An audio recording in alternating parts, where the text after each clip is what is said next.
Thanks for watching. Like and comment, and don't forget to subscribe. Hello everybody, this is Toys R Us, and for this special figure showcase and review we're going to be looking at the 2010 Deluxe Class Hunt for the Decepticons Hailstorm figure. What we're going to do with this video then, we're going to have a detailed look at him in both of his modes to help you decide how you want to display him. We'll have a look at the accessories that come with him, and I'll point out things that you need to be aware of if you have to purchase him one for yourself. We can do some comparisons with him and some other figures that have shared or used the same mould.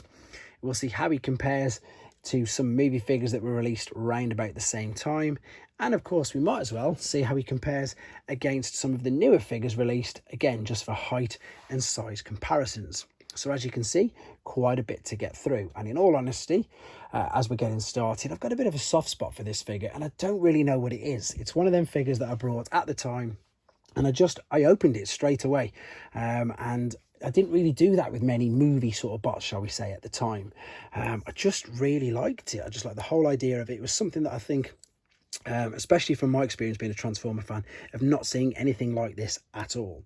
I love the head sculpt on it. It's really detailed, even though it is so small. You can turn it all the way around. It'll go backwards and forwards, obviously because of the transformation as well. Articulation wise for the whole bot's not too bad. The shoulders will go all the way around, out to the side, up and down. Bicep flexion, you can see it's on a ball and socket joint. The wrists are totally fused. There isn't a waist swivel, but you've got ball and socket for the top of the hips.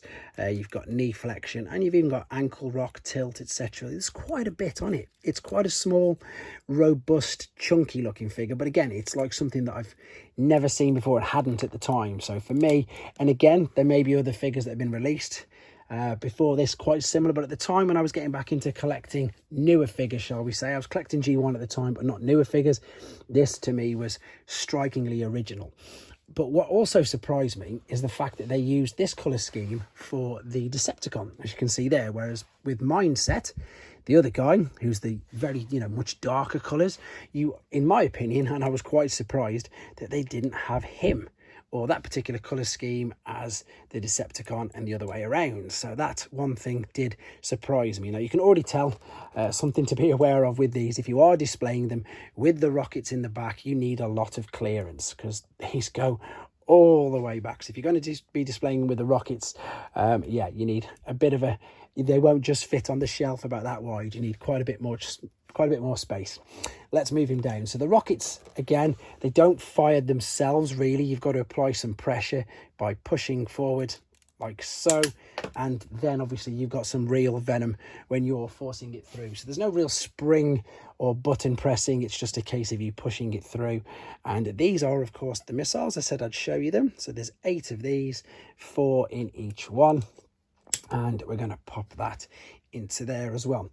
Right, let's have a quick look at him compared then with some other figures. Now, I just chose Jolt from Dark of the Moon. I suppose this is this was sort of the normal size class figure for the time. I know it was a year later, but we have a lot of discussions nowadays with regards to scale and height of figures, and some of deluxe figures are quite small. But I wanted to, I suppose, with this video, prove that, they haven't always been huge deluxe figures.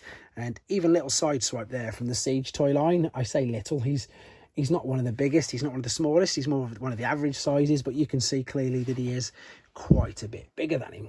And again, I think he looks really good in the middle of them.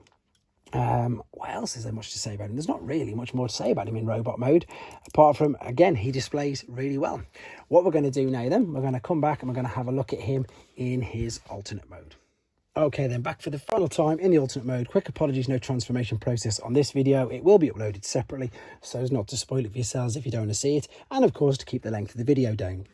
So the alternate mode is brilliant. It's a multiple rocket launcher resembling an M270 MLRS, and it's great. It's really good. As I said from the first part, I just liked something about this. The whole rocket launching, I suppose, pad or base is pretty much, I'd like to say you can spin it all the way around, but obviously as you can see, it's going to catch either side on these, but you've got more than enough rotation, angle to lift it up.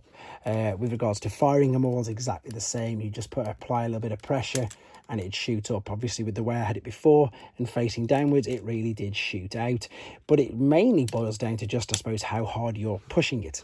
Unfortunately, the treads, they of course are completely fused. but there's a load of detail on this for a small little figure. Obviously there's your Decepticon insignia, lovely use of the silver, the gold treads. When you're looking at it around this way, I mean, you could probably tell that they're fists, but let's be honest, you wouldn't know that they were the feet. And the head's all tucked away anyway. It's just a nice looking alternate mode. What we're going to do, we're going to have a quick look at the one that's in the packaging. So here again is the logo that they used, which was the Hunt for the Decepticons. There's a lovely picture of him there, and there again is some of the rockets separately attached. They've only put 6 of them in there, and of course back in the day it was just rope tied on, which I think they're going back to now anyway, funnily enough. If we spin it round, you'll have to excuse this tag. I think that's where the security tag was, but obviously they took it off but left that there, and unfortunately it's blocked off a great image of him there. This is actually a little bit darker. This is what's not, I think this is the Takara version, which was a little bit darker, and this again is the alternate mode. It says there above it 8 firing missiles, and then it also says is famous for his weapon designs and firepower. And I think, as I say, that pretty much concludes looking at this guy. One of the great little in-between sublime movie figures. Hope you enjoyed looking at him. Hope it helps you with your decision if you decided you want to get one, or maybe like me, hope it brought back some nice memories for you. Thanks for watching, guys. Take care. Thanks for watching. Like and comment, and don't forget to subscribe.